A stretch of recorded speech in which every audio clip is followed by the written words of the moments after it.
शरीर vitamin D ର ଅଭାବ ଅଛି ଜାଣିବେ କେମିତି? ସୂର୍ଯ୍ୟକିରଣରୁ ଭିଟାମିନ୍ ଡି ଆମକୁ ମିଳିଥାଏ। କ'ଣ ଆପଣମାନେ ଭିଟାମିନ୍ ଡି ଠିକ୍ ଭାବରେ ନେଉଛନ୍ତି?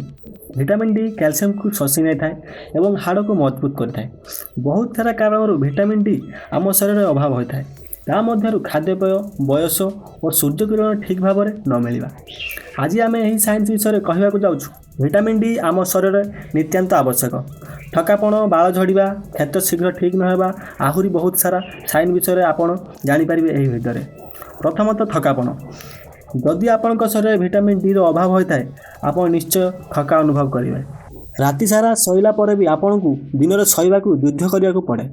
ଆପଣ ଲକ୍ଷ୍ୟ କରିଥିବେ ମେଡ଼ିକାଲ ଦୁନିଆରେ ହାଇପର ଭିଟାମିନ୍ସ ଡି ନ୍ୟୁଟ୍ରିସନ୍ କାରଣରୁ ବହୁତ ହେଲ୍ଥ ଇସ୍ୟୁ ଦେଖାଦେଇପାରେ।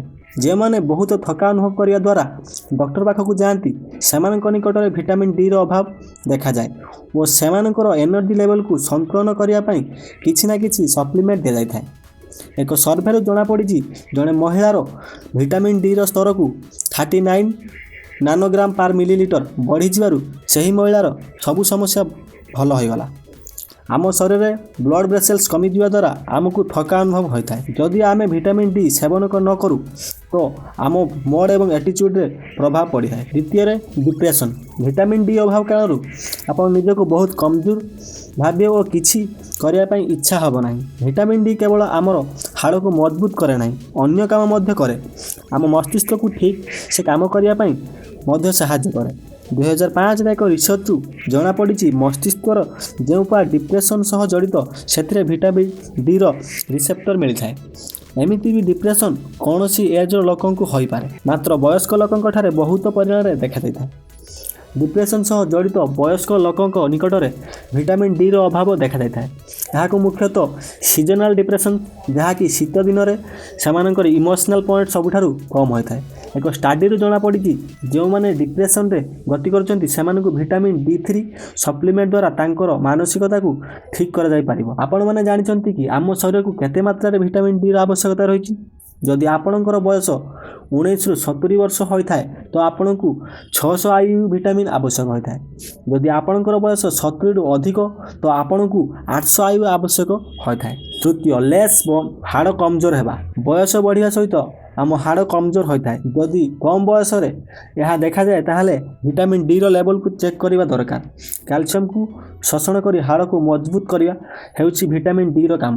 ଯଦି ଆପଣଙ୍କର ବୋନ୍ ଡେନ୍ସିଟି ଲୋ ହୋଇଥାଏ ତ ଆପଣଙ୍କୁ କ୍ୟାଲସିୟମ ଠିକ୍ ପରିମାଣରେ ମିଳିପାରେ ନାହିଁ, ଯଦ୍ୱାରା କି ଆପଣଙ୍କର ହାଡ଼ କମଜୋର ହୋଇଯାଇଥାଏ। ଚତୁର୍ଥ, କ୍ଷତ ଶୀଘ୍ର ଠିକ୍ ନ ହେବା। ଯଦି ଆପଣଙ୍କର କୌଣସି ବି କ୍ଷତ ଆଗ ଅପେକ୍ଷା ଶୀଘ୍ର ଠିକ୍ ନ ହୁଏ ତ ଆପଣ ନିଶ୍ଚୟ ଭିଟାମିନ୍ ଡିର ଲେଭେଲକୁ ଚେକ୍ କରିଦେବେ। ଏମିତି କିଛି କ୍ଷତ ହୋଇଯାଏ ଯାହାକି ରକ୍ତ ବାହାରିବା ବନ୍ଦ ହୁଏ ନାହିଁ। ଯେଉଁମାନଙ୍କ ନିକଟରେ ଭିଟାମିନ୍ ଡିର ଅଭାବ ହୋଇଥାଏ ସେମାନଙ୍କୁ ଏଭଳି ହୋଇଥାଏ। ଯେତେବେଳେ ଆପଣଙ୍କୁ ଆଘାତ ଲାଗେ ତାହା ଠିକ୍ ହେବା ପାଇଁ ବହୁତ ପ୍ରକାର ନ୍ୟୁଟ୍ରିସନର ଆବଶ୍ୟକତା ହୋଇଥାଏ। କାଟିଗଲେ, ଛିଡ଼ିଗଲେ ଏହାକୁ ଠିକ୍ କରିବା ପ୍ରୋସେସରେ ଭିଟାମିନ୍ ଡି ମୁଖ୍ୟ ଭୂମିକା ନିଭାଇଥାଏ। ଆପଣଙ୍କର ସ୍କିନ୍ ସେଲ୍ କ୍ୟାଥେଲିସିଡିନ୍ ଗଠନ କରିବା ପାଇଁ ଜିଙ୍କ ଉପରେ ନିର୍ଭର କରିଥାଏ।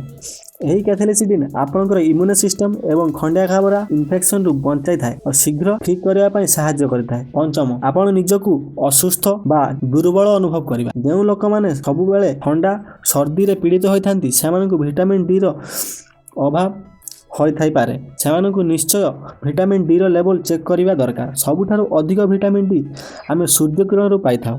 ଗ୍ରୀଷ୍ମ ଋତୁରେ ଏହା ଅଧିକ ମିଳିଥାଏ। ଗ୍ରୀଷ୍ମ ଋତୁରେ ଆମେ ଅଧିକ ସମୟ ବାହାରେ ବୁଲିଥାଉ। ଶୀତ ଋତୁରେ ଏହାର ଓଲଟା ହୋଇଥାଏ, ଯାହାଫଳରେ କି ଆମକୁ ଭିଟାମିନ୍ ଡି ଆବଶ୍ୟକ ମୁତାବକ ମିଳେ ନାହିଁ। ଫଳରେ ଆମର ଇମ୍ୟୁନ ସିଷ୍ଟମ ଲୋ ହୋଇଯିବା କାରଣରୁ ଆମକୁ କାଶ, ସର୍ଦ୍ଦି, ଥଣ୍ଡା ବାରମ୍ବାର ହୋଇଥାଏ। ଏହିସବୁ ସାଇନ୍ ଯଦି ଆପଣଙ୍କ ନିକଟରେ ଦେଖାଯାଏ ତ ଆପଣମାନେ ଭିଟାମିନ୍ ଡିର ଲେଭେଲକୁ ଏବଂ ସୁସ୍ଥ ରୁହନ୍ତୁ। ଯଦି ଆମର ଏହି ଭିଡ଼ିଓଟି ଭଲ ଲାଗିଲା ତାହେଲେ ଲାଇକ୍ କରି ସବସ୍କ୍ରାଇବ୍ କରନ୍ତୁ, ସାଙ୍ଗମାନଙ୍କ ସହ ସେୟାର କରନ୍ତୁ।